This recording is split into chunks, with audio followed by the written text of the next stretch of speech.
পনির, soybean, tomato, এই পেঁয়াজ দিয়ে পকোড়া করছি। পনির সয়াবিন দিয়ে পকোড়া করছি। কম আঁচে আছে হচ্ছে হোক। বড় বড় পুরি সয়াবিন ভিজায় রাখছিলাম। ভিডিওটা লম্বা আছে, দেখবেন একটু ধৈর্য ধরে 2 মিনিট। একটা ভিডিও বানাতে অনেক কষ্ট জানেন, বিশেষ করে ঝামেলার রান্নাঘরে ভীষণ ঝামেলা একটা ভিডিও পুরো রেসিপি বানাতে। এটা ভাজতে ভাজতেই ধরুন ভিডিওটা শেষ হয়ে গেল, এতে কেটে কেটে ভিডিওটা করতে হয়। তো একটু 5 মিনিট দেখবেন ধৈর্য ধরে, 2-3 মিনিটের তো ব্যাপার।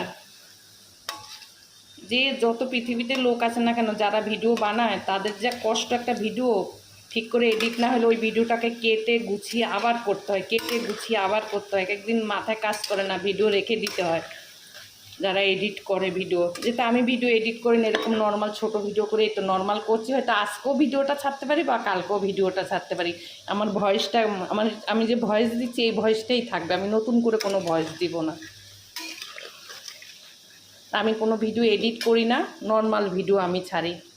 যদি আপনাদের ভালো লাগে একটা লাইক, কমেন্ট, শেয়ার, একটু সাবস্ক্রাইব করবেন।